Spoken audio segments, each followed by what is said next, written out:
Hello, everyone. Hope you all had a Merry Christmas. And tomorrow is New Year's Eve. So, Happy New Year to all of you who are watching this on New Year's Eve. Well, I was wanting to go and work on this tomorrow because that's my, you could say, like day off. But then it just hit me that, yeah, there's a bunch of streamers tomorrow because of the New Year's Eve streamathon. So suddenly I had to shift gear and then go on now. um, because I cannot wait like 2 days to work further on my project. So yeah, here it is. I've been looking at the Daphne's Diary magazine from way back in January this year, and I have on and off returned to this page spread here about paper art. And there is an artist called Isobel in, I think she's in Slovakia, and she's making these tunnel books. And of course, she is. Hi, Sharon. Welcome to my desk. So nice to see you. Merry Christmas and Happy New Year. But this lady Sharon, she is so skilled in taking a whole book and then she's carving in a tunnel in it. So this tunnel you see here is actually going through the whole book. I think that's a little bit excessive. If I had to try this, I wouldn't do a whole book to begin with. I would, of course, limit it down to a couple of pages. So that is what I have done. But her art style is simply just taking one book and then carving her paper art. I think it's kind of fun. I've never tried this before, so of course I cannot let this article just slide. Same to you. So happy I found you live. Yeah, me too. Me too. Hello, Christopher Fernandez. Hello, hello. Yeah, happy Christmas and happy New Year to you too. You have been very productive this year, Christopher. It's been such a joy to follow you on YouTube. I mostly lurk, but guys, it's very time consuming this art style here. And I chose to work in my 800 page giant notebook. No, I did not create a tunnel that went all the way through all 800 pages. Are you crazy? I did not.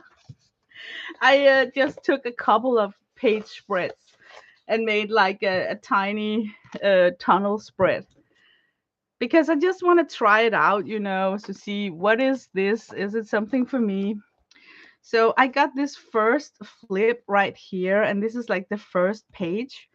And today with you guys, I'm just gonna put something underneath here. Today with you all, I'm gonna decorate this white area here.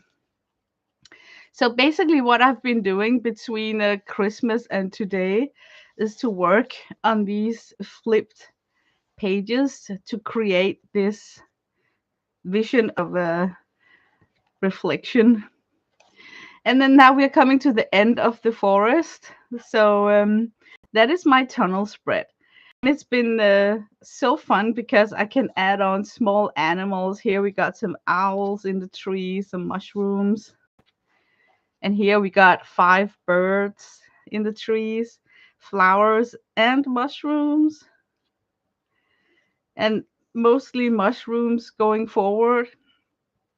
And I actually found a cute little stamp set that I did not know that I had with 2 kinds of mushrooms. So I was thinking, oh, I should totally use those for my page spread. So I didn't have to draw in all the mushrooms. So, but it's been, hi, Kathy. Oh, so good to see you here. Kathy, I am going to decorate the last of my tunnel spread. So I'm just going to flip quickly through so Kathy can see it from start. Because I showed this project from start over at my Patreon. And I know that Kathy has been watching the progress over at my Patreon channel. So I just wanted to show a quick flip through so she can see how far that I did. So I did the last page spread here, with the owls in the trees. So That is so cute. Really love it a ton. But I have to say that the camera doesn't really show you the 3D elements. Like this is also layered pages in layers. I can see it because I'm sitting up close to it. You probably only can see it if I let the pages get some air in between and then you can see the layering. But when you are up close and watch it in real life, you can really tell that there's a lot of layers going on. Yeah, it looks fantastic, right? Yeah, but what I've been telling people over at my Patreon channel is that this is very time consuming. And I was thinking about, hey, if I ever got incarcerated somewhere and they allowed me to take in a craft knife in the cell with me, I can see myself enjoying this kind of hobby. But now, where time is precious, I just think that it's a lot of work because it's a lot of repetition.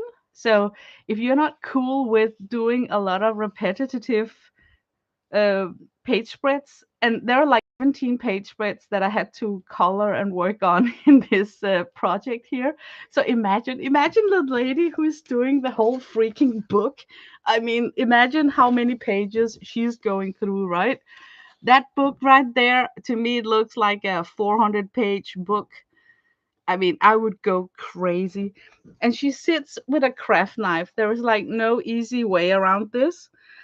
For her, it's craft knife, just slowly digging herself a tunnel into the book. Hooray if you got that kind of patience. And I bet it looks awesome.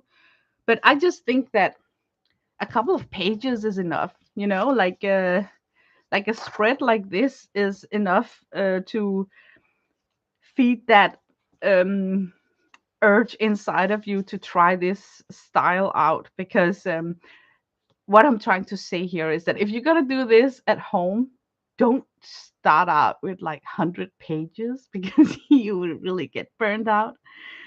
I got 40 pages here, and it because you have to glue the pages together to give it some sturdiness. That's how the rabbit can stand so firmly.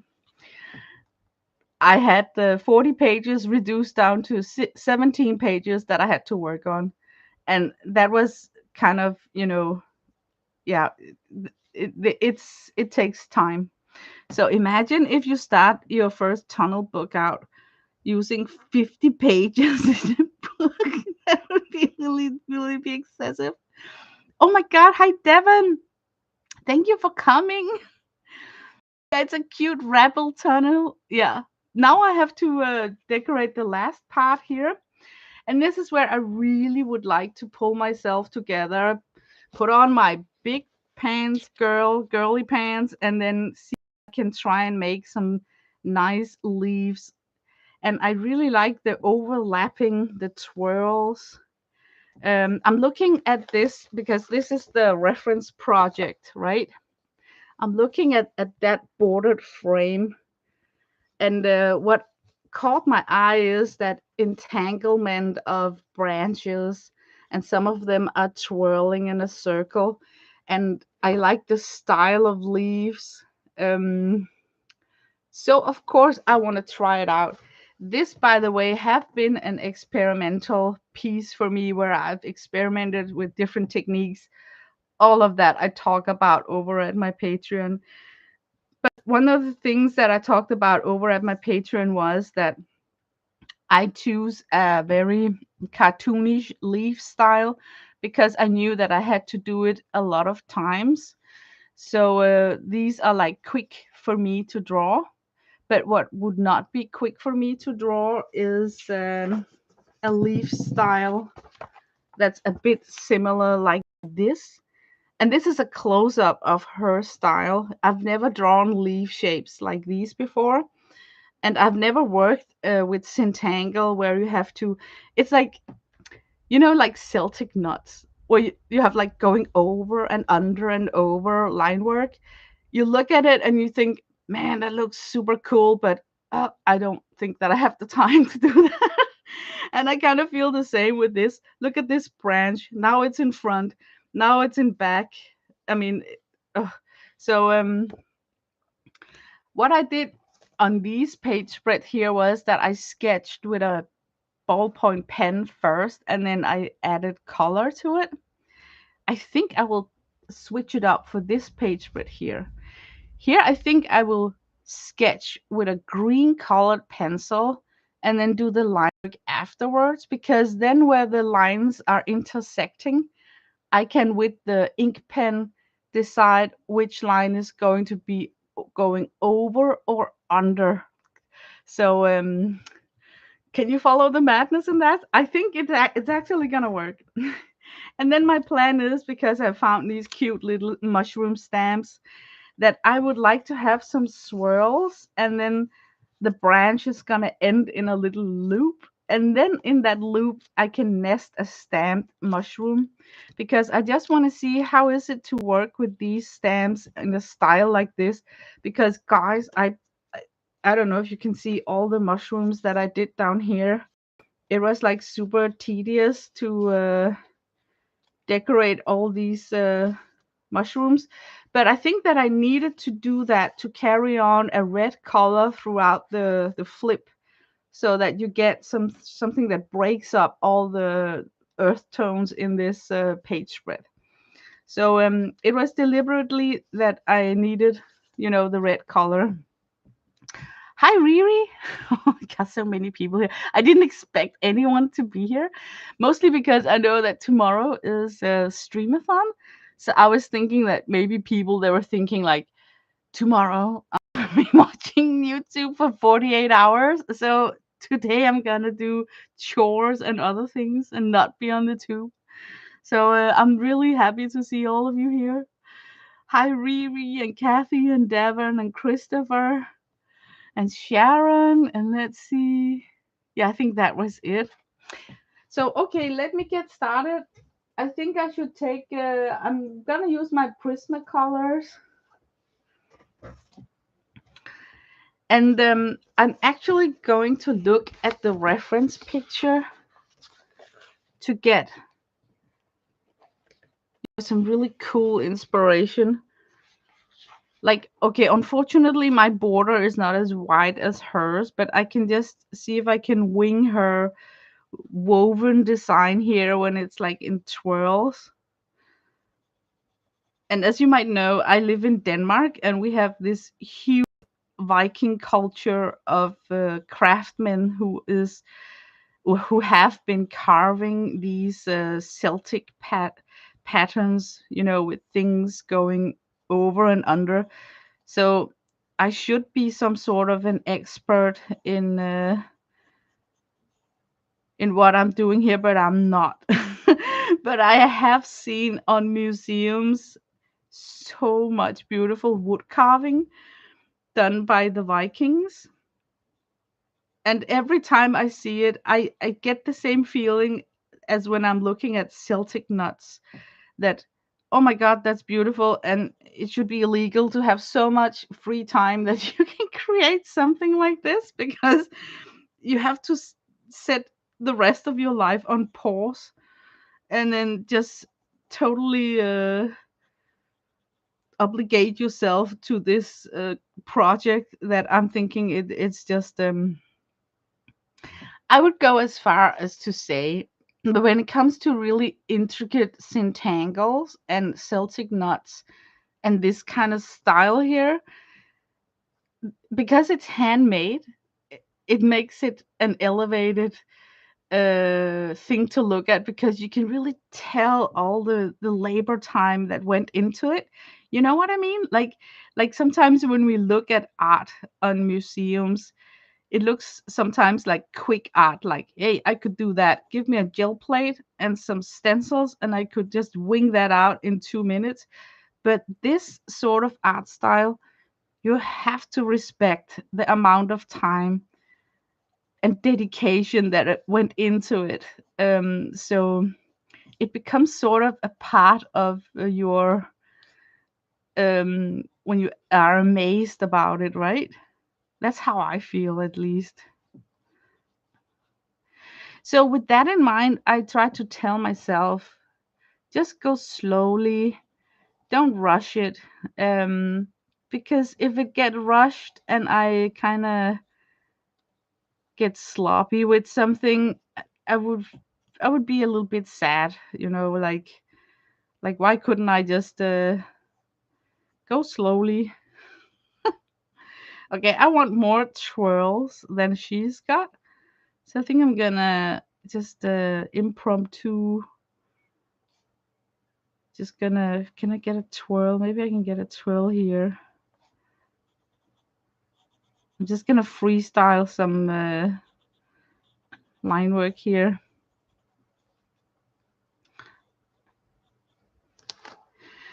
I think like her, she's got a lot of branches that is just leaving the page. That's a good idea. Like you get an idea that this jungle of branches is going beyond the page breadth, so it doesn't look so framed in a way.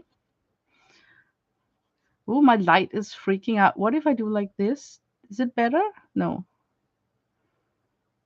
Oh, I think maybe I got too much white. If I remove this paper here. Oh, there is always. Okay, I'm gonna turn down my light a little bit.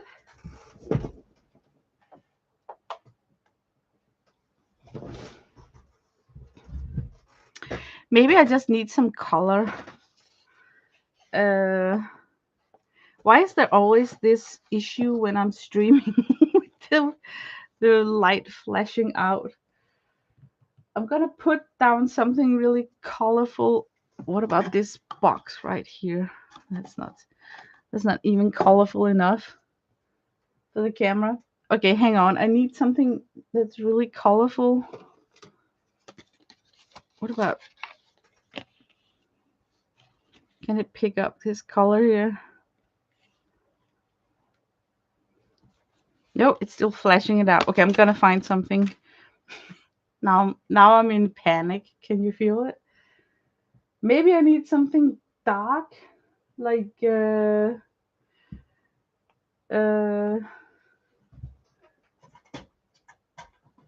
okay, I'm gonna try and see if I can find something dark.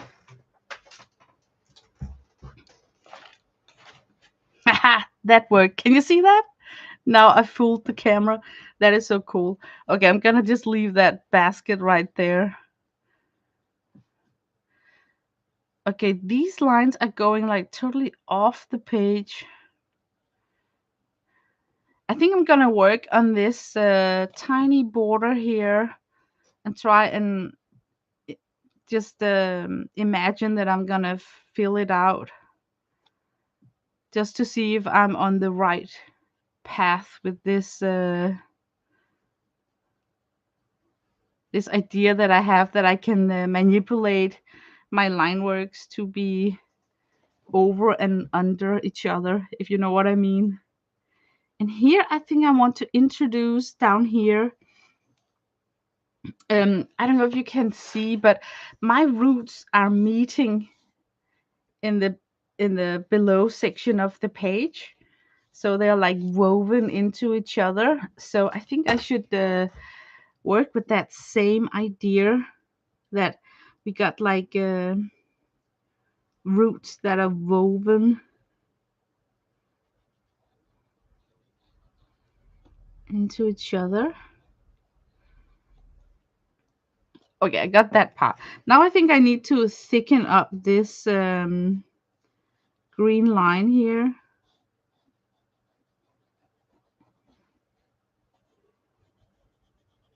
And this is where, if you're like really keen on detail, you could be like, oh, you need to shape it also. So you got like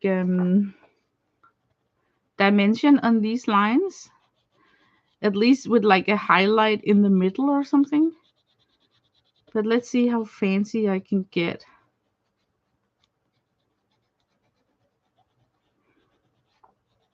I'm working with micron pens and then a Japanese ink based filled pen. It's that one right there.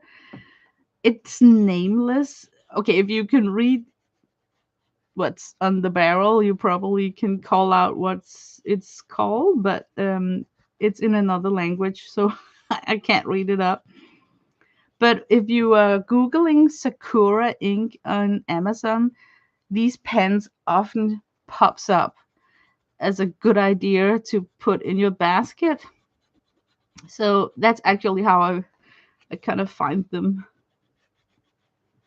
The first batch of these pens was gifted to me from Kathy Berg in a Happy Mail.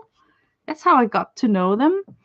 And I like them better than Posca pens because there is a big variety in the nib sizes. So when you are doing this style of blocking in background, you can quickly pick, just if you had a set of microns, a different thickness of nibs. Some are flexible like a brush tip, others are firm.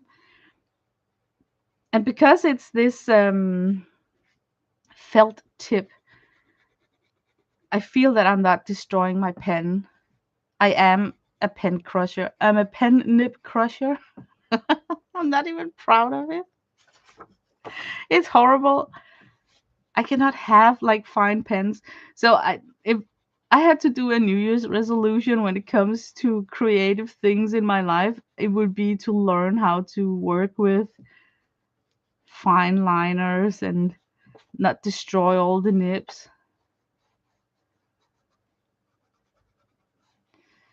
Okay, I'm thickening up this branch here because my plan is to try and come in with a black liner on just some of the places to see if I can make that illusion with the black line work that it's going over and under. I don't know. People who Centangle probably do it right the first time. You sit with a pencil, drew out the line, and then when you come in with your ink, you are making the decision about what's going over and under, and then you put in the color. But I want to see if I can do it in a complete opposite order.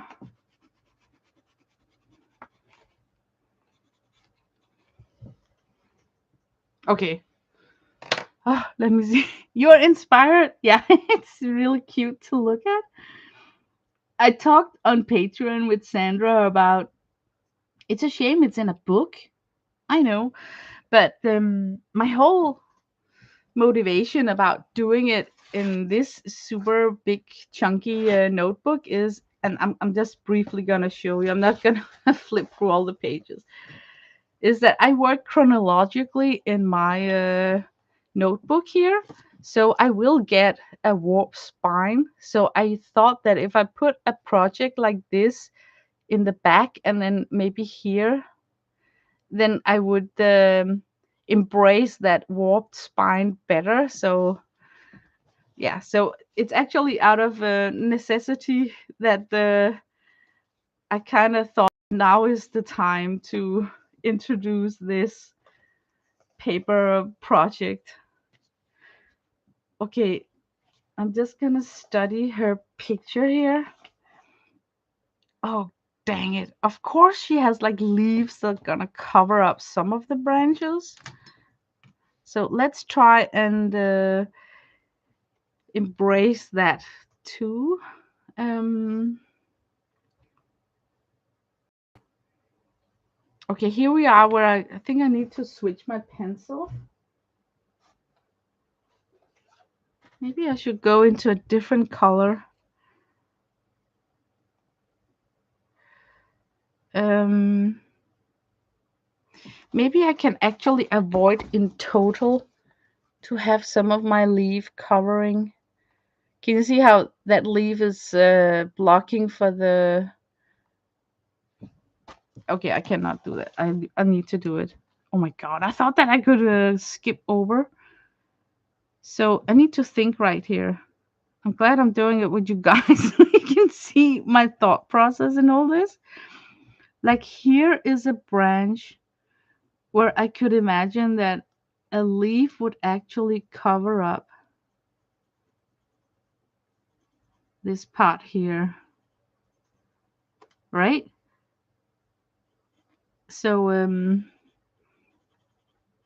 not only am I trying to think abstract, like where is a leaf gonna cover up, I also need to learn how to draw her dang leaves. Okay, she does stuff that looks just like this. That's a leaf. Okay. So there is a cover up, and so here would also be a cover up of a leaf.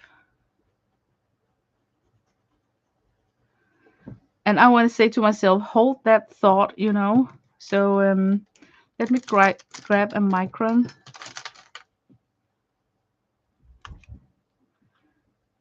Okay, now is not the best time to get a visit from the cat.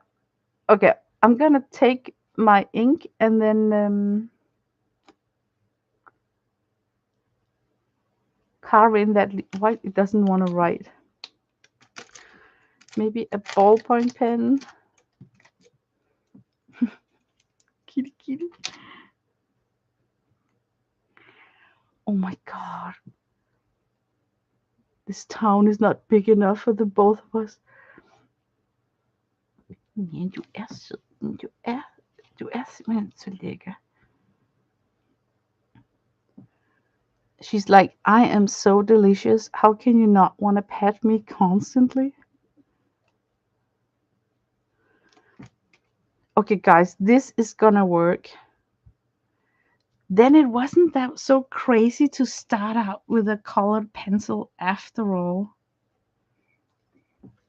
This is gonna work. I can see myself kind of get an idea of how to make overlapping patterns without making myself crazy if I do it like this. I wish that I had some sort of a pen.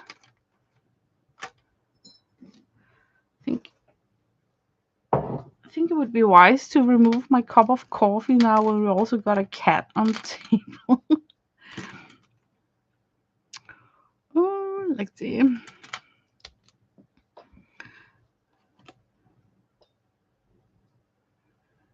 This is going over.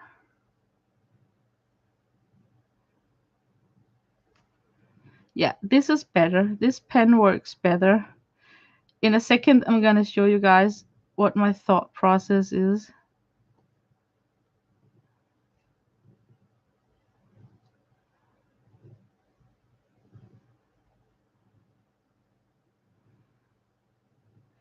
If you hear a strange noise, it's not me who's sitting here slipping out small farts. It's my cat purring.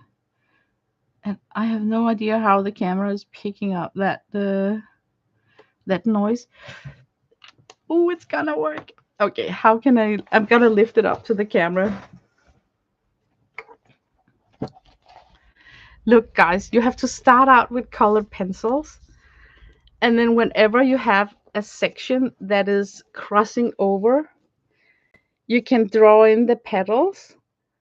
And then you can outline the branch. And then, of course, the branch underneath this, immediately you can draw that it's going under this branch.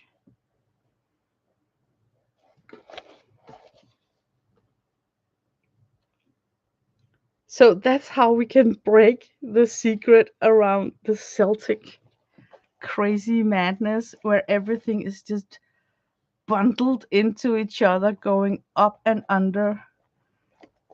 I think that have to be the easiest way. Of course, I need to brighten up a ton of these colors so that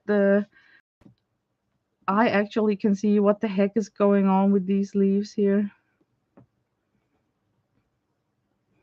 Yeah, this is very tedious because I'm such a slow learner. I'm like learning by doing, you know. So that's why I like to turn on the camera and then take you guys with me so you can kind of, you know, get some ideas to how this could be solved. Yeah. That is so cool. And then I will everything that's white in the background will be black in the end, just like over here. Um no, my cat my cat is not farting. Oh my god. I'm such a kid. Have you guys noticed that it's super popular on YouTube from China, especially to have small short videos showing your cat fart with an infrared heat camera? Have you seen it? Oh, it is hilarious. They fart without noise. They just let out this warm steam of gas. So you see these cats, and then there comes this infrared steam of gas out, and then you see how they keep it in, and then when they pass, if there's like several cats in the household, it's proven that cats wait until they're passing the head of another cat to slit it out. So they do know when they're farting. It is so hilarious. And then a lot of people are messing with those, because we got AI, so it makes it looks like they are farting smoke rings. I mean, it cracked me up so hard. And I love the way that they are like sneaky, they're sitting down thinking like, "Ooh, my stomach. I think I'm gonna gas now, so I better stand up and then pass gas when I'm, passing other members of the family, meaning including you, right?" So just keep that in mind. So if you see your cat spontaneously jump up and just, you're on the couch or something, and she pass you, then it's because she's letting out gas. In a way, I think that's something like teenage kids would do. Okay, I constantly need to look at her leaves to see how she's doing her leaves. Okay, maybe it's too much for me to learn how to do her leaves and figure out all these lines. Maybe I should just free myself up and just do whatever leaf I feel, because I feel suddenly that I am juggling with too many things in my head. It's just like if you have to do a swatch card or something, you have to count the pans while talking and swatching. So I think from now on, I'm just gonna freestyle my own kind of leaves.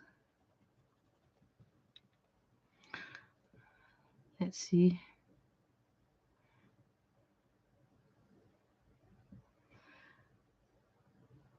But I am so happy that I think I know how to do that intricate design in my style. I think why I won't do it on the traditional way, where you start with a colored pencil, is because eh, you're doing it once in colored pencil, and then you go on top of it with ink. I just think that that double labor is not appealing to me. Like, I just feel that, I don't know. Am I lazy? Do you guys feel the same? Like if you first have to do a sketch in pencil, and then you have to erase it all and then line it in with ink, um, then sometimes you think that, oh, that's too tedious. So why not be a daredevil and try and ink it immediately, so you don't have to do a double step. And this one is going over. Okay, that loop should be rather easy because it's going over here. And I don't think that I want any leaf to disturb the circular loop, because it's just pleasant to look at. So this loop here is, I'm gonna draw that in immediately.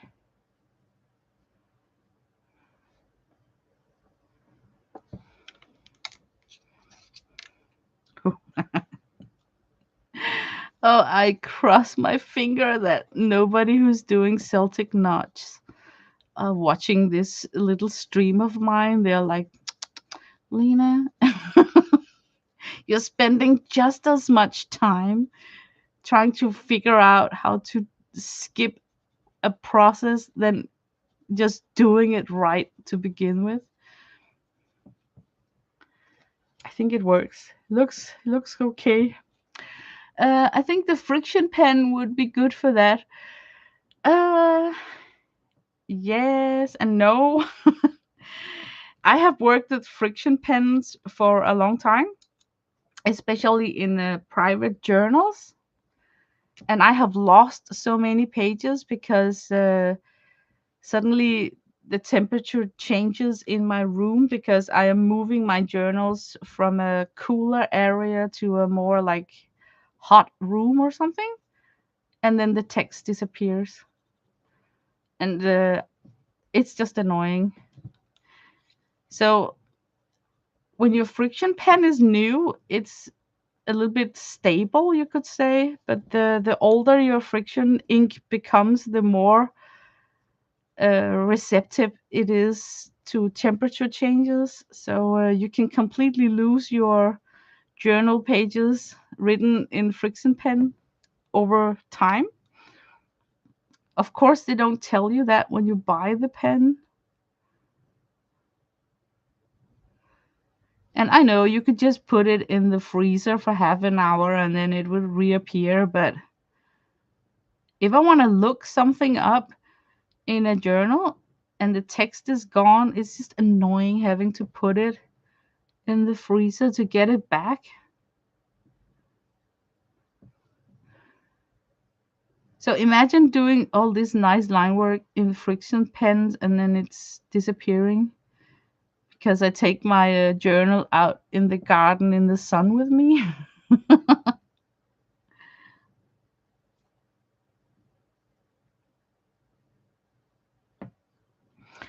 Okay, this is nice. Yeah, it took a little time for me to figure out this because I need to think about direction too.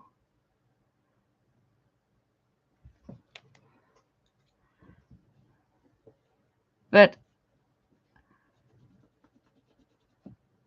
I will say that maybe it's a good thing to start with a medium dark colored pencil so that you got the options to lighten it up with a lime or darken it with a darker green. So maybe I actually did start out with the wrong sort of pencil.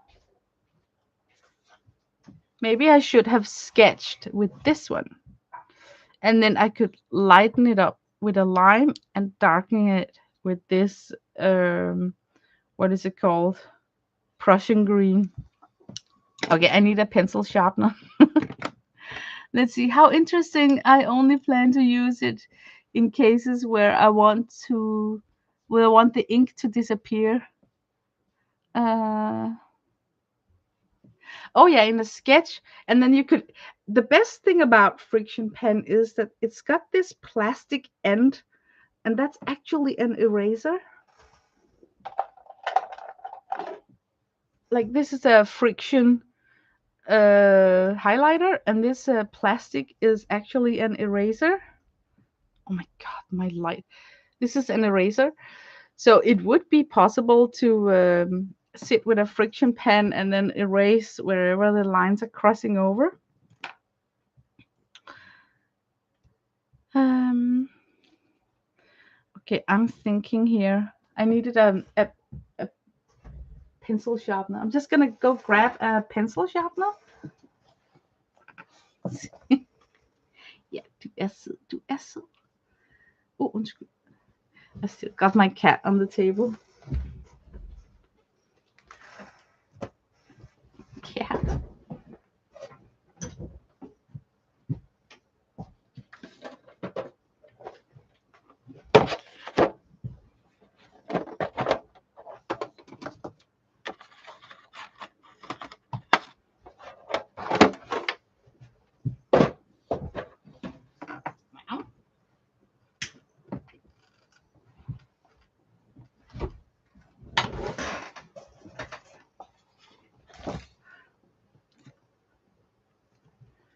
I'm just sharpening my pencils.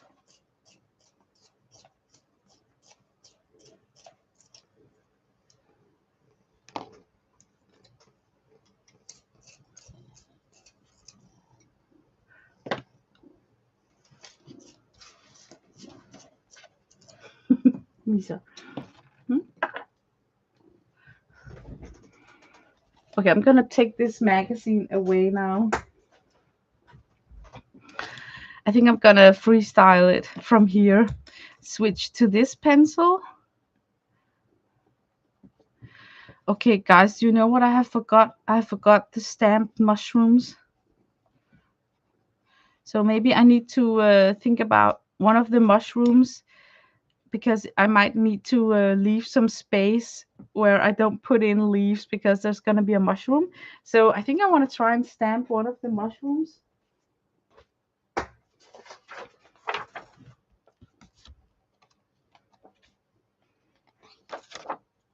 Okay, it's going to freak out with the light. So if I do like this.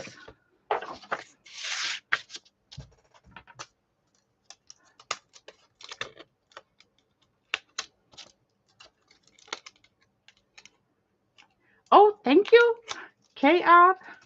Welcome to my channel. I am trying to be more regular here on YouTube. Oops. So it was not on purpose that I had I just endured a 90-day quarantine because I violated social regulation. But before my quarantine, I was actually sort of streaming on a regular weekly. Something was happening every week on my channel, I would say. Oh, these stamps are nice. I like them. I think they're small enough for this project here.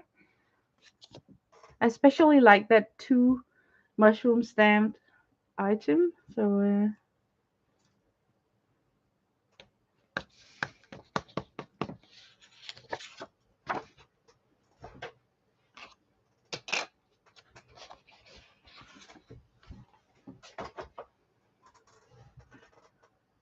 now I'm thinking, okay, I got the easiest part would be to put one down here, I think, just to start.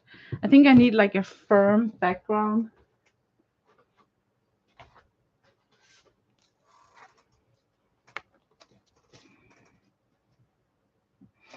So we could have a mushroom here.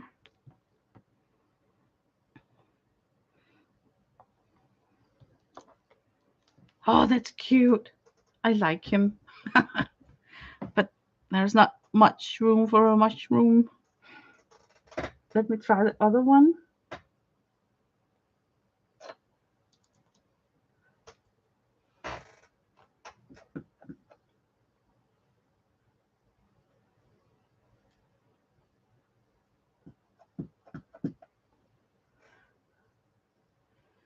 I'm thinking he could stand somewhat here, maybe.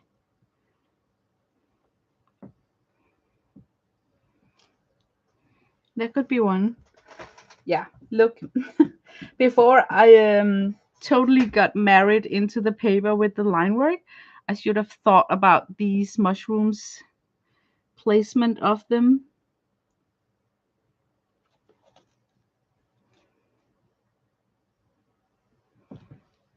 Oh, that one is perfect. You know, just standing on the edge of that line work right there. Maybe I should find that is too detailed.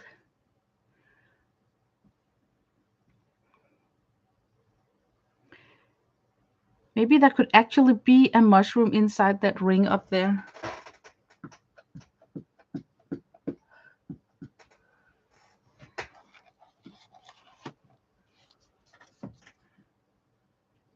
Oh, I like when it's slanted, like it's growing sideways. I don't know if it's a good or bad idea to stamp. Oh, that's cute. What I like about the stamped images is that it's just easy and a bit nicer that I don't have to draw so much myself.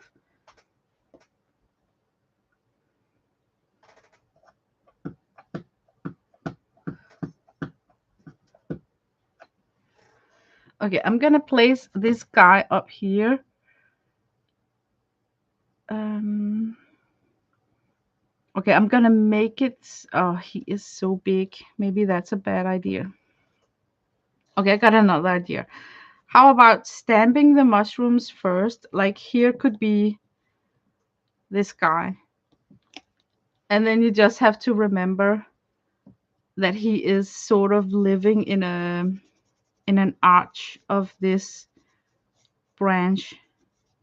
So I have to remember to bring down a curve here. You know what I mean?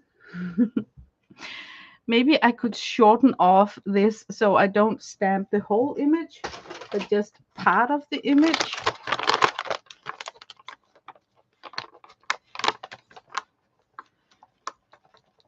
I'm just gonna clean it up completely.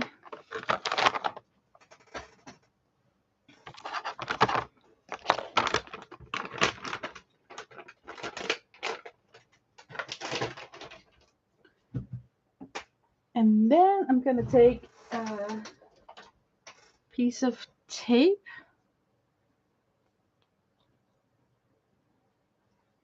Oh, I kind of hate these rolls here where you need to guess where it starts.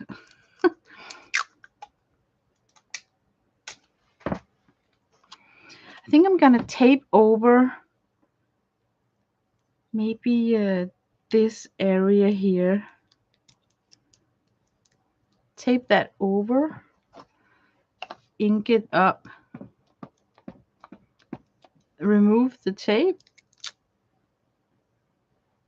and then kind of guess where did it land.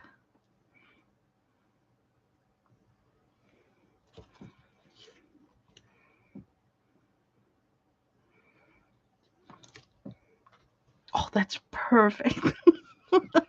Look, you can get something. I can actually, you know what? I can get that tiny mushroom and squeeze him in somewhere. Now it's totally just become a mushroom hunt here.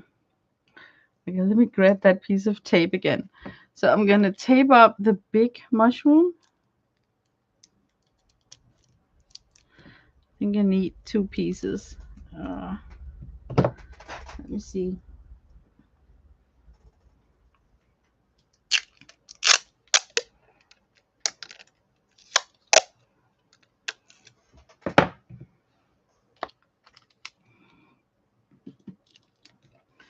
Okay, I'm taping up the mother mushroom and then I'm aiming for the baby mushroom now.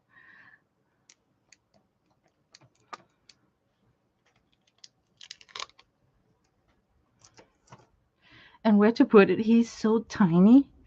He could actually live maybe sideways here. Where else? Maybe down here actually.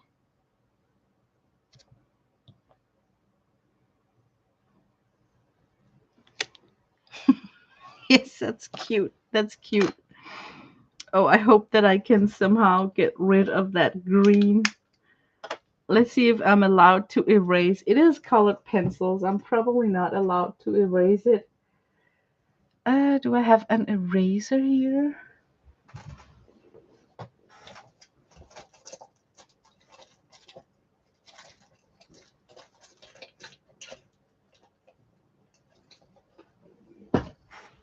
Oh my god, I feel so unprepared today. Yeah, the thing is, I actually work super slow when I am trying out new things. So, I'm probably not gonna do a ton of progress on this page on this stream here. Just, you know, so you don't think that I will finish off this completely in one stream. Yeah, I could erase off that green. That is so rare, guys. That is so rare that you can erase colored pencil. So I think I'm lucky today. That's good enough for me. Let's try and see what we can do with these mushrooms. Like, this is definitely going behind the mushroom, like this. Up here it's like I got the line work, so the only line that's continuing are this one down here, and he's supposed to go under and disappear in here, and this one is going over, so the leaf from this guy here. Jamen, du er sød. Du er simpelthen så dejlig. Hey, det der. Lille Michigan. Yeah. She's like, why don't you just pet me until I get bald? Jamen, det er det. She's resting on my hand. Jamen, du er så. Det er du. Hun kan være så lækker. I kind of want some sort of leaf. Maybe going out here.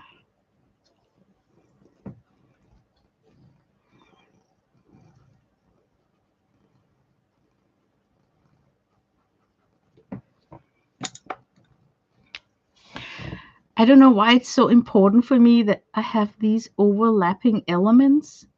I think it's because it's a challenge for me to have that. I rarely got overlapping elements like this in my artwork. So I feel like I'm wrestling with an old desire of trying it out, but never really fulfilling a wish to complete it.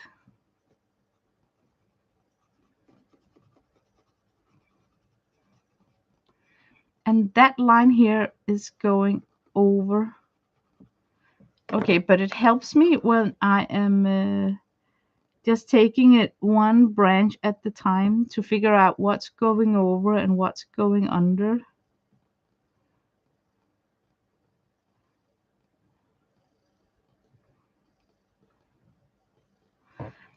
And here we might need to introduce a leaf before the mushroom.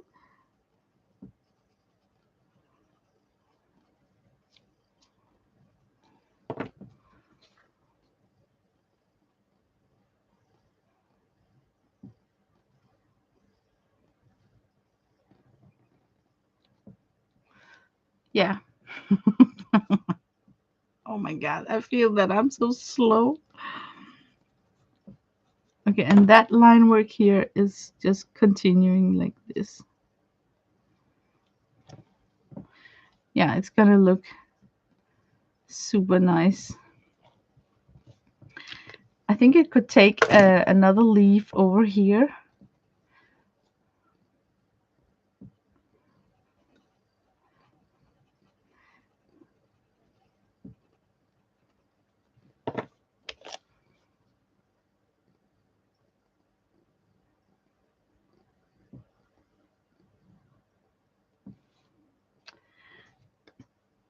Okay, so this area here, I would say maybe a little bit leaf up here. I think I will try and block it in with black background to see how it looks. Just this tiny area up here, just to get an idea if what we're doing is gonna work. Oops, that nib is not the best. Maybe this one is too.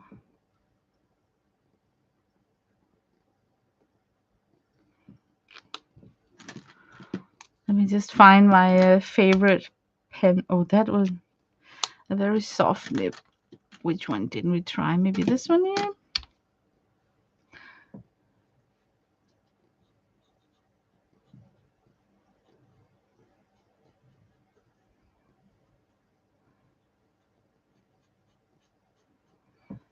Okay, it's going to be exciting to see if I got too dark of a green color so that the black is swallowing up the color, so you can't really tell what's going on. So this will show me if I picked the right green colors or if I should change them up.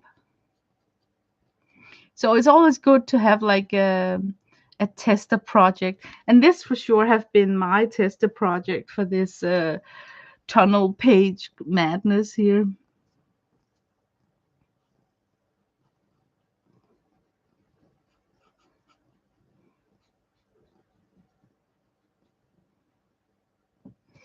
Yeah, I can see it's taking shape. I'm gonna like this. It's very detail oriented for my style. um, but I think it will pay off. It's gonna be worth it in the end. I'm just gonna change this.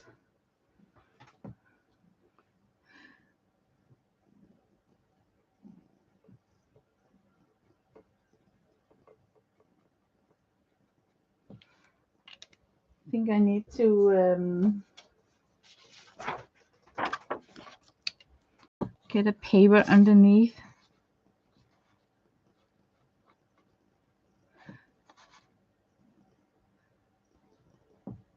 Yeah, we're getting a good result. I can just tell. Let me just block this in here.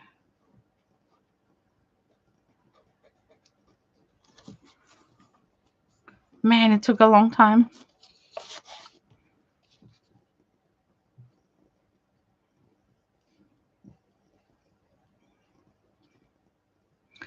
But I hope that I will keep up the style for the rest of the edges here. You know, sometimes when you do something in one page spread and you have to do it repetitive times, you start getting more and more loose. So one of the good things that I learned in this project here was to take a lot of breaks. You know, just stretch your legs, go out, drink some coffee, and then get back, because then you can stay longer in that the focused state without being too cross-eyed. Okay, I kind of feel that the green pencil up here in this leaf section here is drowning in the black. You don't really see it much. So maybe I should go easy on that dark green Prisma pencil and then just work with a lime and a mid-tone.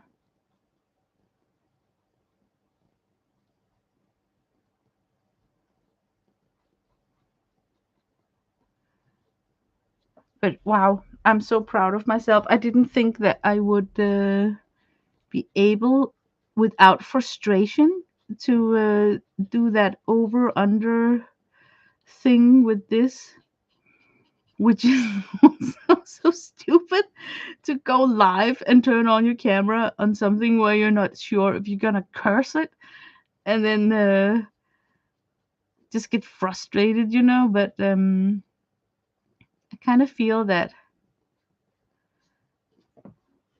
I think I can do it. Look, it looks exactly like I wanted it to look. It's so much different than my kind of cartoonish leaves. Look how childish my leaves suddenly looks like compared to if I take the time and do things like this. Can you spot the difference? Yeah, this was so good. It was so cool. I have to go meet hubby now. Have a great evening, all, and happy new year. Thanks for coming, Devin, and happy new year to you too. I know that a bunch of people are doing a New Year's Eve streamathon tomorrow. So that's actually why I turned on the camera now, because first I was thinking about finishing this off tomorrow on a stream until I realized, oh, there's like so many people streaming tomorrow that that would be a stupid idea. But I don't know how much I will be able to watch of the streamathon, because here in Denmark I am 7 hours ahead. So when it's ringing into the new year in the US, for instance, it's gonna be 7 in the morning for me. So I'll just be where I can. Yeah, look at this. Isn't it likable? And oh my god, it took so long time. It's very time consuming. Um, I'm a little bit surprised over how much pen work you need to do this project with. There's like constantly the need for grabbing a pen either in ink form or in pencil form. So when I first saw this project here, I was thinking that with watercolors it looks durable, but there is a ton of pen work involved. Okay, I'm gonna follow this. It's going under, so here it must going over, and then it's going under here. I think I'm gonna sketch that in. Here it's going under. So here it will be going over, and then now it will go under.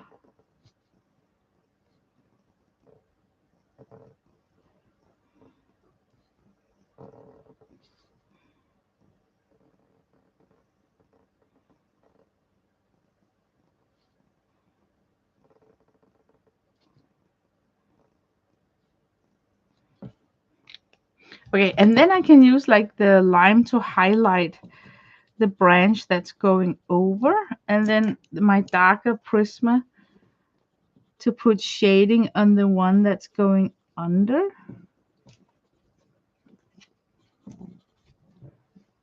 Yeah, it's gonna work. And here it's going over and then under.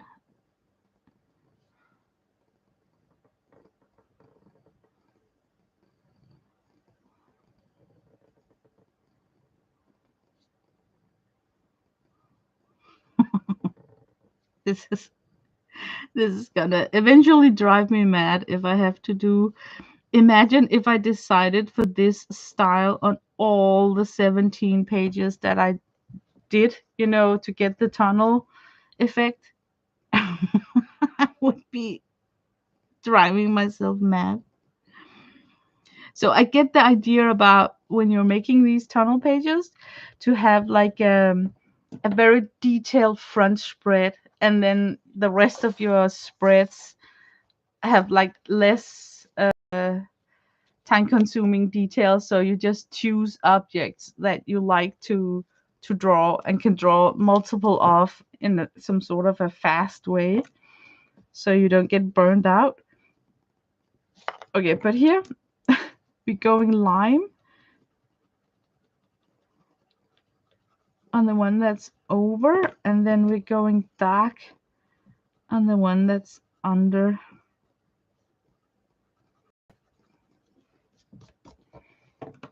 I'm just going to try and black this in with the background color to see if it makes sense in my head.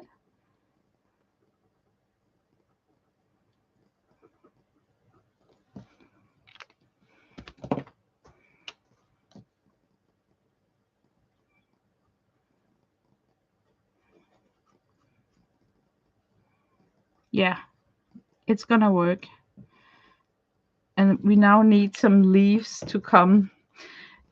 I'm surprised how few leaves that I actually feel that I can fit in without losing the snake uh, twirling. All these um, branches. Because I feel if I put in a lot of leaves in this area here that I would super lose this effect. It would be like drowning in leaves.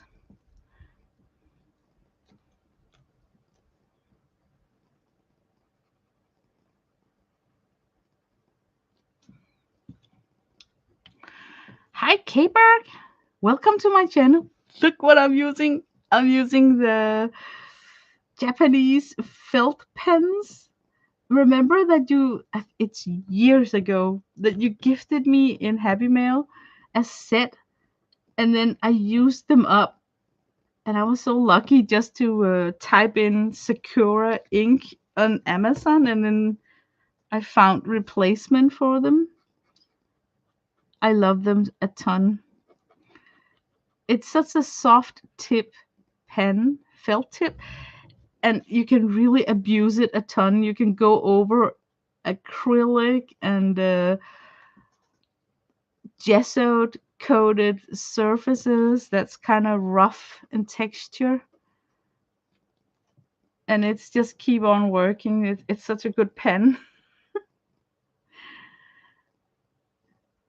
If you just came in,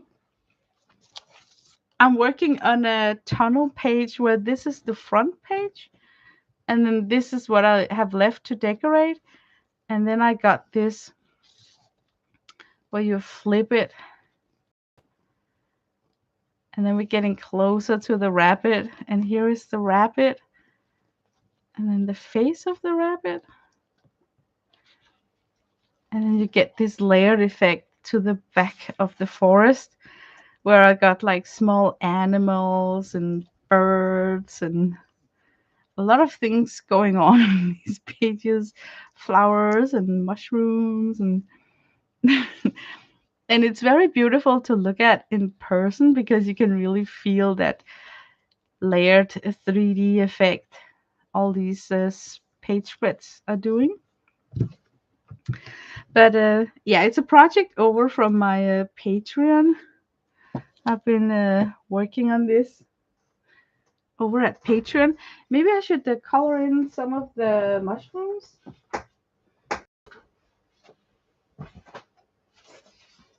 I think I just want to keep the color red.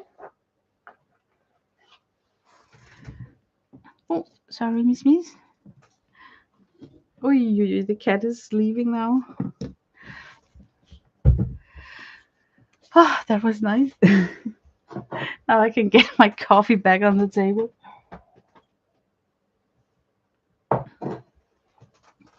Yeah, it's time consuming, but it's very beautiful when it's done. You know, like for each turn of pages that you create, you kind of appreciate it more and more because then it really comes to life. The first video I showed over at my Patreon, I only had ink lines done, and it looked so confusing, like a ton of line works because I don't know if you can see, but I've been using my ballpoint pen trying to get the texture on the trees and whatnot. So there is a lot of I don't know if it shows up on camera, but there is a lot of line work. So it looked very confusing when it was naked with no colors on it. But then as soon as I started to add in the colors, it kind of collected the whole project in such a nice way, I think. It was just bringing it totally to life and reminded me of why I love color so much, you know, like I don't think that I would enjoy working monochromatic and just black and white.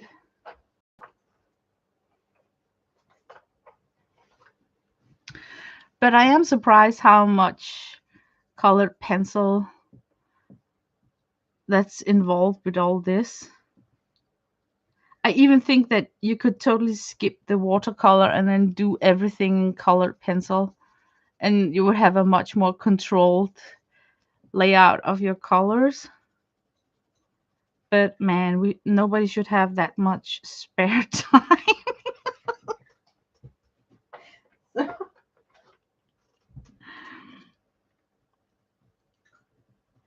it is a dangerous project if you are enjoying to get soaked into details, because you can constantly add more and more detail to the tree trunk, to the mushrooms, add small animals in the background. It just goes on and on and on, where you could put something. You know what I mean? It looked like it would be fun, but it takes a long time. It does. The reason why I'm doing this is because I'm beginning to get a warp spine in my journal.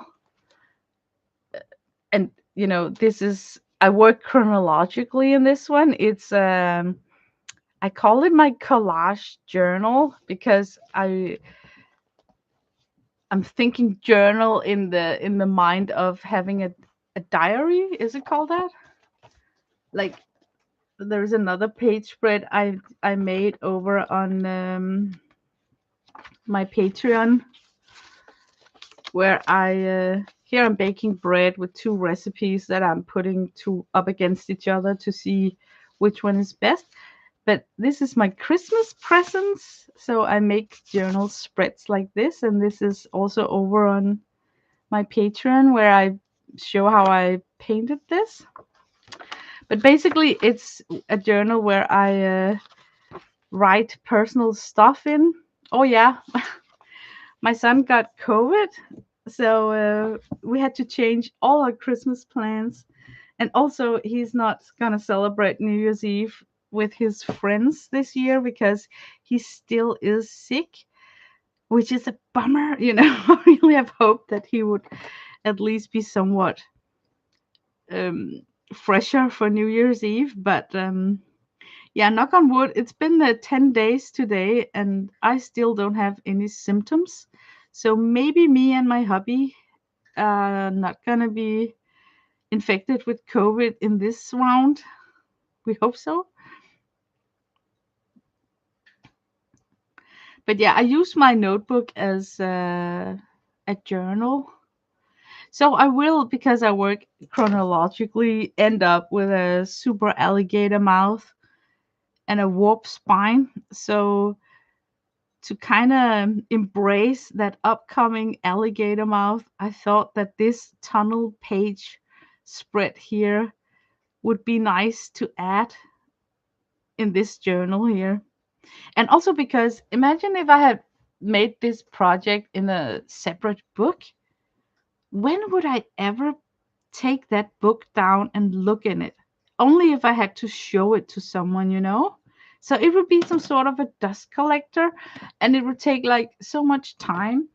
Um, the inspiration is from Daphne's Diary January edition this year, where this artist here, she is filling out this whole book with her tunnel. So it's like one of those. Have you ever seen one of those spy movies where they open the book and then there's carved in shape of a gun? And that's how they store their gun. These tunnels are as deep as that. You can actually put stuff in there. But I think, yeah, that's a lot of work. So that's for another day, right? But I thought that my page spread should not be like a whole book tunnel. So I got 40 pages spent so far on just this little page spread here. So it's nice to know if you are working, because I know a lot of you guys out there got that 800-page big notebook, sketchbook. And if you need to burn off 50 pages for something because you want to avoid aggressive alligator mouth or something, you could actually consider this kind of project right here. Let me just show some comparison.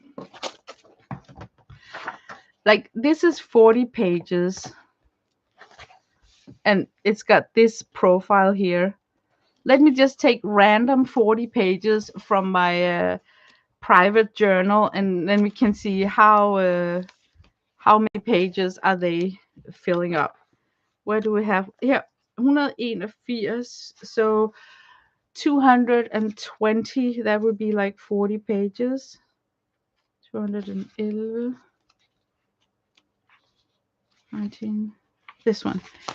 This would be 40 pages in my journal, with all the things that I put in and what else I do in here. So maybe it is just as thick. No, this is slimmer. Yeah. Yeah, so that's how I think, like if I continue this journal style throughout the next pages here, it's gonna be a chunky monkey. So in a way, it's fun to look at this flap style here as some sort of a page burner. You have to glue together 3 sheets of paper to get a sturdy turn like this. So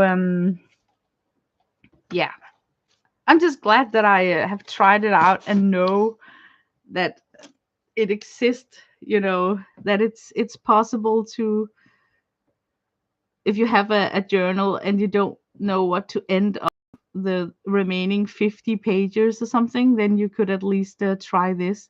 Oh my god, now when I'm talking about this, I got a journal I don't like to work in. Let me just grab it. Let me see where it is first.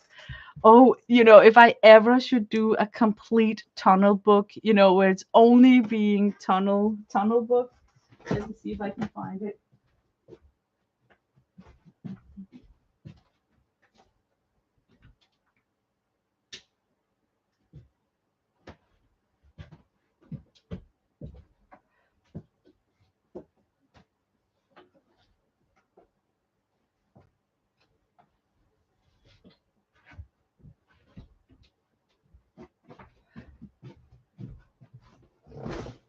Here it is.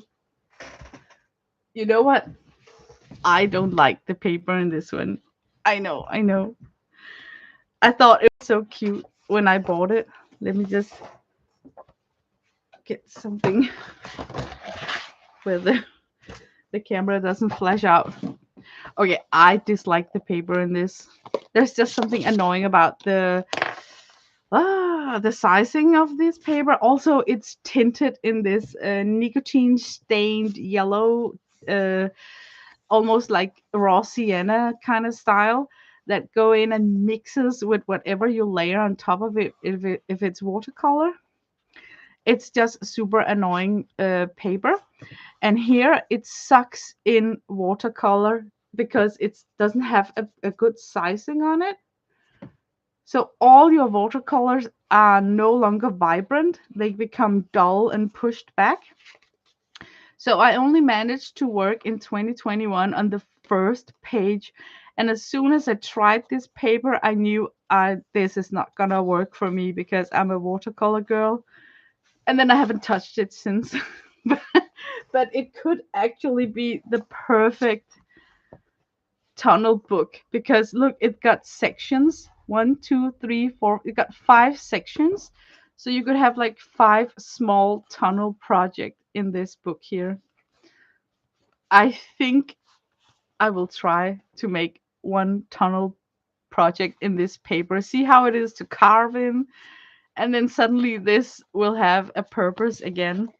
Because, oh my god, this is, if I ever had something that I regret buying, the paper quality in this book here is one of them, which is such a shame, because look at a fantastic leather bound product we have here. I mean, I would have loved if this has worked. And I did think about disassembling it and put new signatures in, but it just stayed at the thought, and I never really did anything about it. But let me show you how they are here.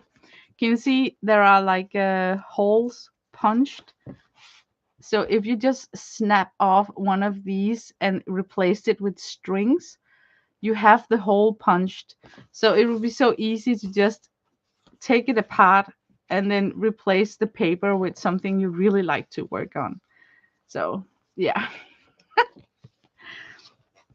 But yeah, I'm glad we talked about this because I totally forgot everything about this journal here. And it has been like a dust collector, it's just hanging around, not being used.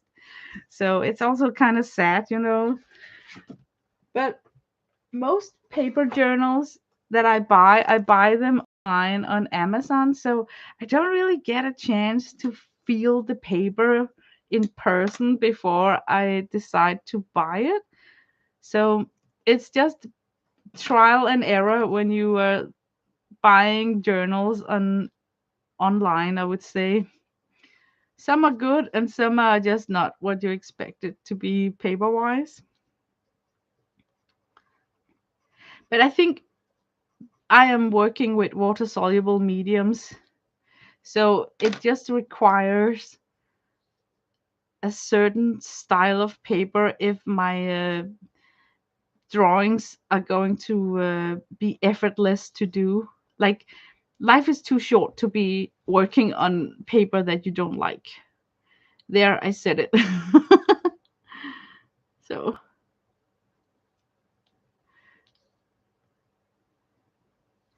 okay, this is going over here, so it's going under over here. So here, this one is going over.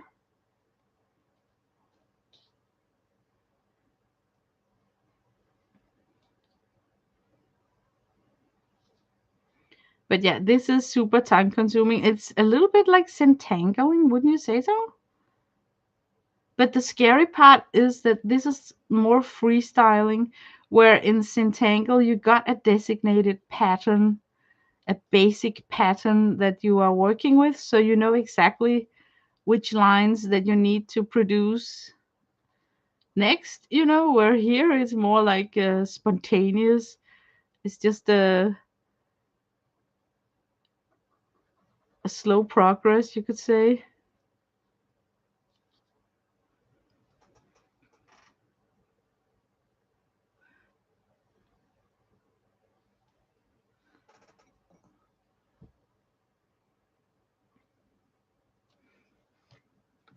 But yeah, it helps with those mushrooms.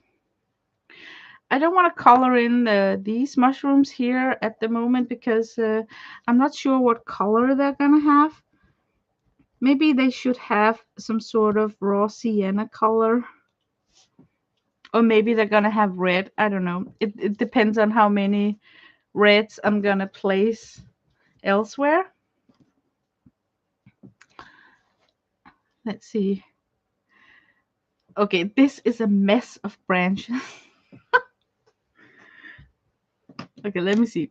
It's going under here, it's going over there, so it have to be going under this one here.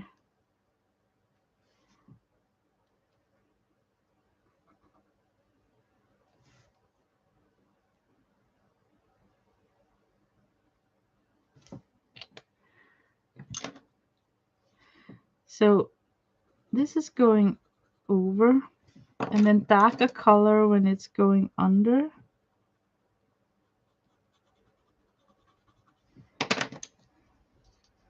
And then this is highlighted because it's on top.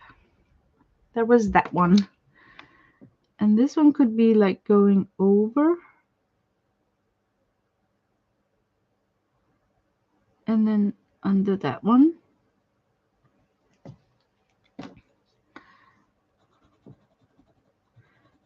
Yeah, I'm slightly going mad. Just doing this for half an hour. I really need a break now from it. I can feel it. But I think if you have worked with that Celtic style for a long time, that this would be like a piece of cake. It would be like logical for you, like where to make things go over and under. It's the first for me to try and sit and wing it like this, which is probably super stupid. Okay, this is totally just going under everything else here.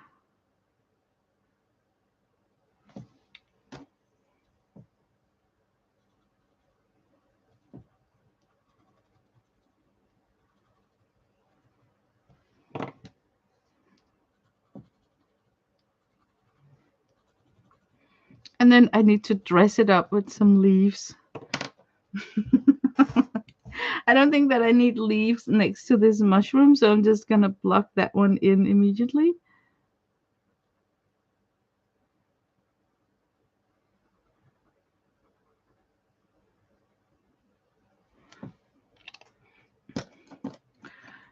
But yeah, this is I think the beauty lies in the labor when it's done and it's been hard to do. Then it's more fulfilling and satisfying when it's filled out and you're looking at it. You just look at it with different eyes because you know how difficult it was to make. And I'm just gonna keep it real with you guys. I think this is super difficult, and I think it's because I need to think while I am, you know, drawing this. So that kind of tells a lot about what kind of art I like to do. I like to do something where I don't need to think so much and be more like intuitive and just having fun. And this is fun, but not 2 hours in a row.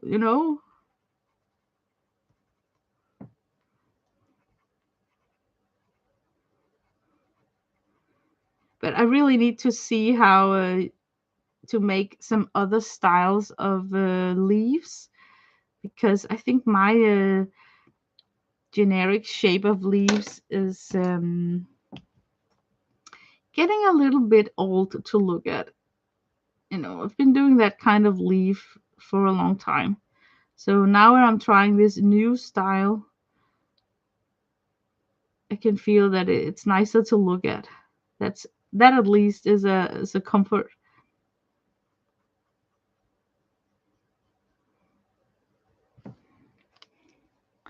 I enjoy watching your process. I enjoy watching my process. I think it's so slow. I also know that live art is not doing that well on YouTube, and it is because sometimes things just takes its time.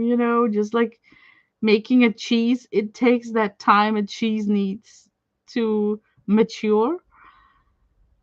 And I sometimes forget that live art is a long process.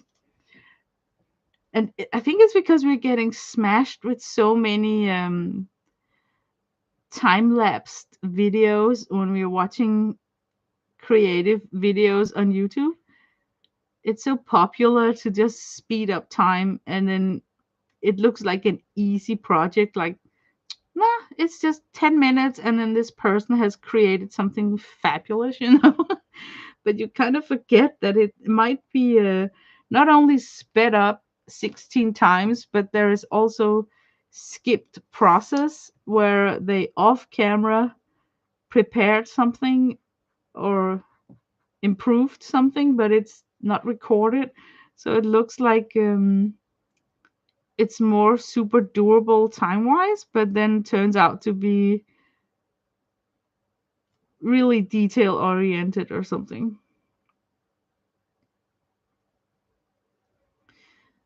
I like to follow tutorials, live art tutorials. So I don't mind watching a long video, but when I'm watching videos of things that I'm usually not working with myself, I can feel my attention spam is like, come on. Like,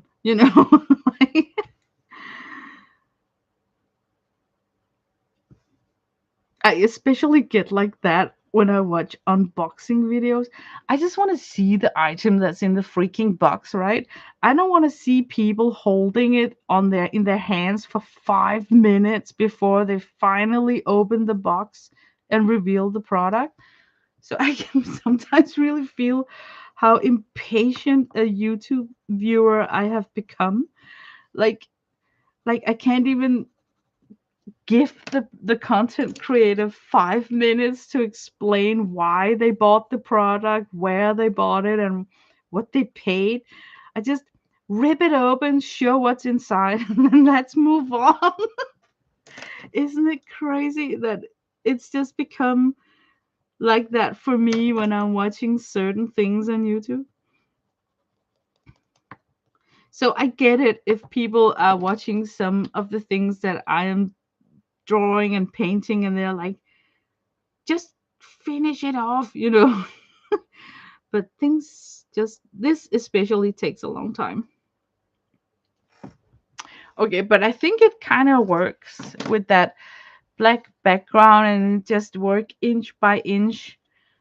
And you're following, here I'm following this branch that's going behind the mushroom, appearing back over here. So I just need to put leaves on it.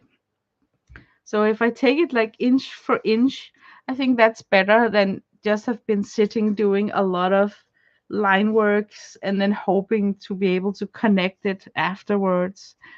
So but I will say that I need to be mindful not using too dark of a green, because the likable parts are the highlights with the lime green.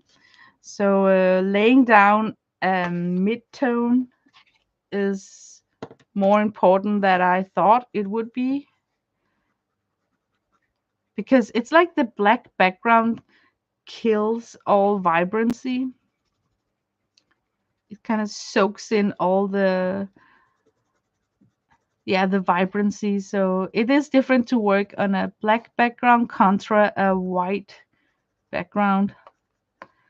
So that's also some sort of a learning curve.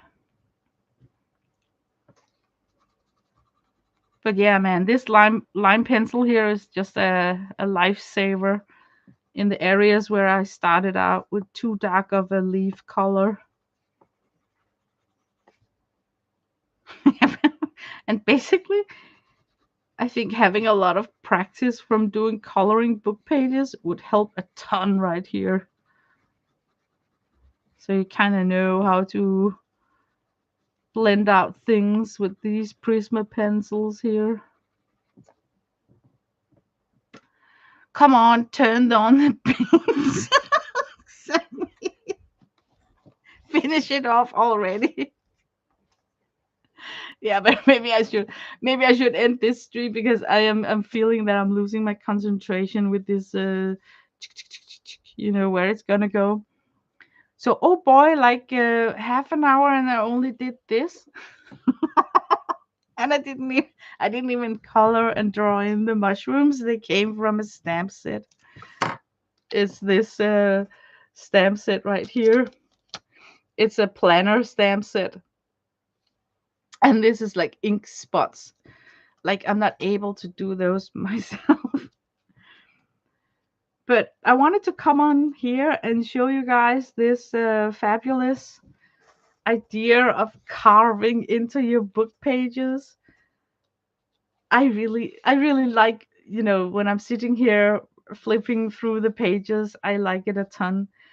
And none of my small critters are done particularly well, but they still just work. So I don't even think that you need a lot of skills to draw to make this kind of page spread. So it's basically just mushrooms and then leaves and then a lot of line work for tree trunks. So all you have to concentrate about is that layering overlapping cut, like this front window. So everything from this hole right here needs to be smaller, smaller, and smaller for it to kind of work.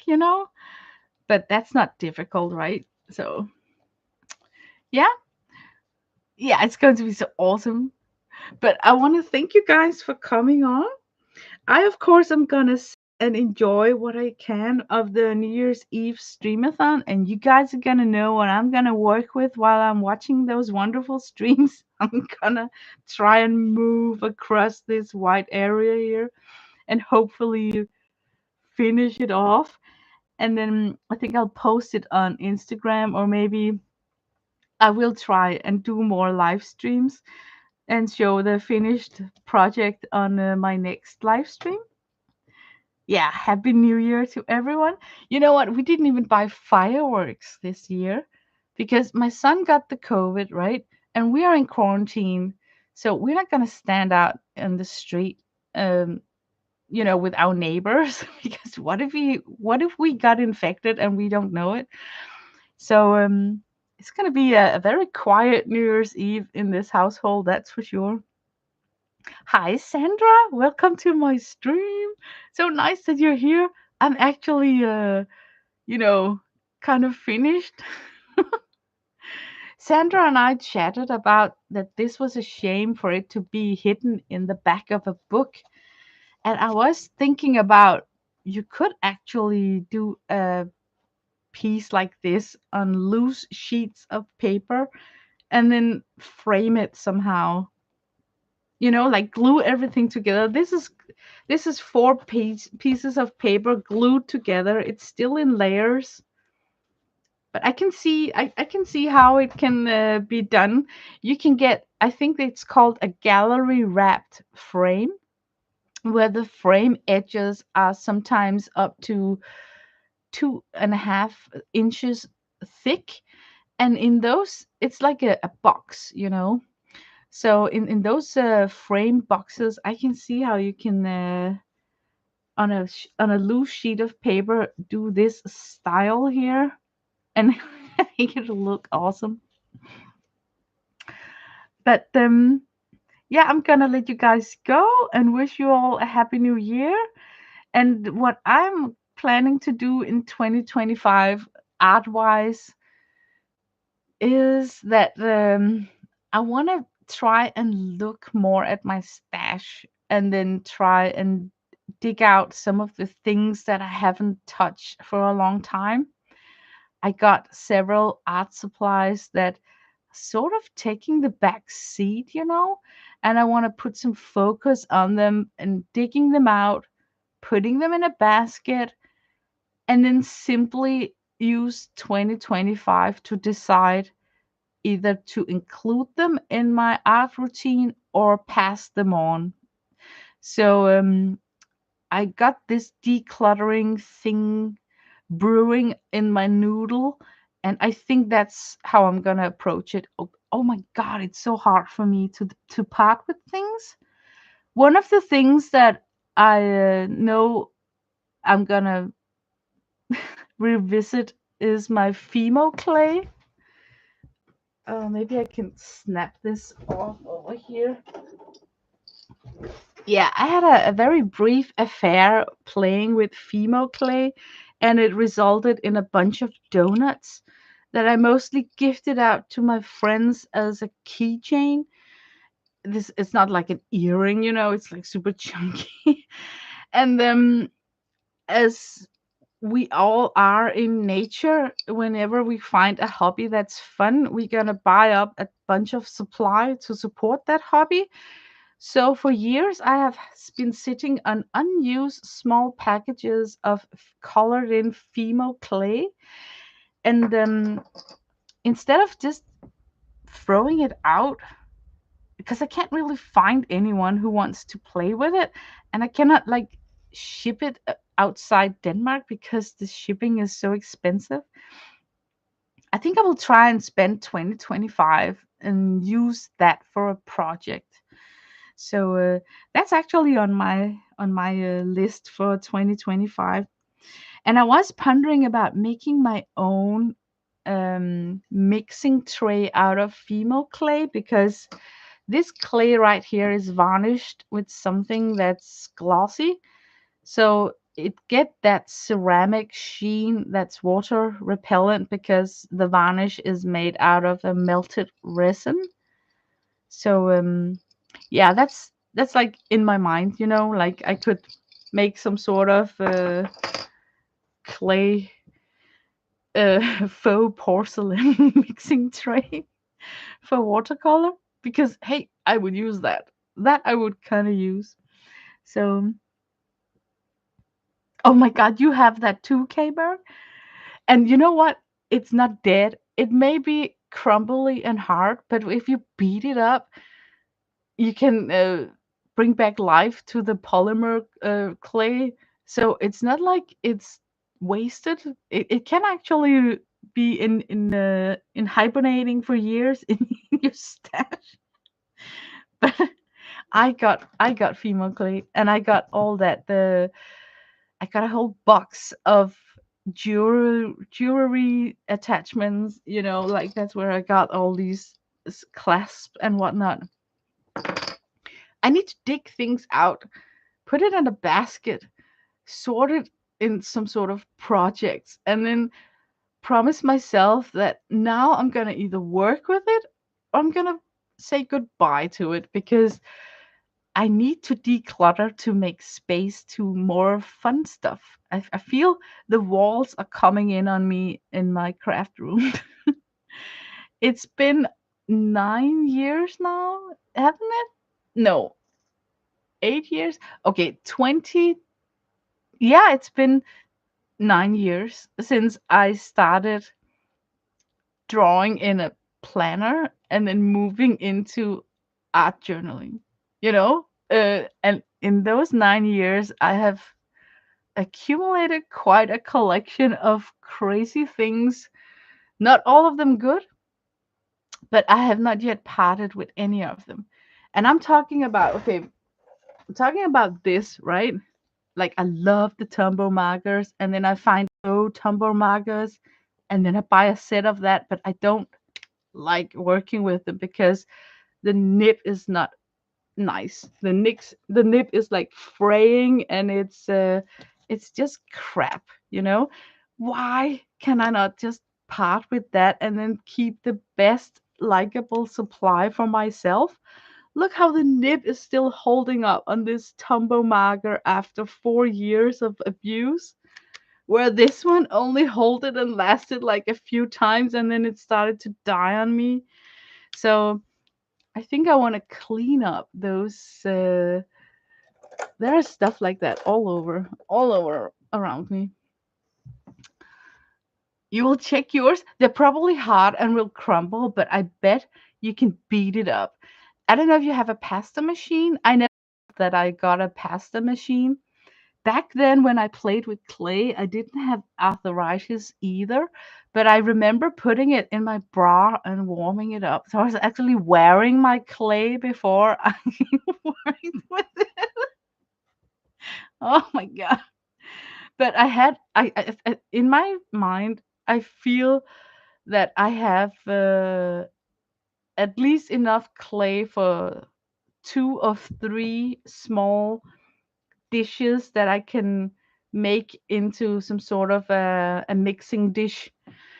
Just like Janet and Young, and also I think Sandra got that rose petal shaped watercolor dish. I mean, oh, I love stuff like that, but I just never found money enough to buy it. But maybe I can emulate some of the things that see if I can reproduce it in clay. But yeah, I remember that I took one of those rolling pins and then I just whacked it like 20 times, and then all the crumbles start waking up, and then you could roll it with your hands and then it becomes clay again. So don't throw it out. It's still able to live it up. We should all compare our unused art supplies. Yeah, we should. So yes, you made your seahorse palette and you're using air dry clay. That's really, really nice. I see how soft it is. I saw a video on YouTube because I was actually sniffing around the air dry clay area because I got so much clay tools, where you can make like indents and rolling pins and what's not. But yeah, I think I should use my Fimo before I start perching in and hoarding another type of clay. But yeah, I will return to that. But so far now, I will end off and then wish you all a happy new year. and see you all in 2025. So bye bye from me. Thanks for coming. Bye bye.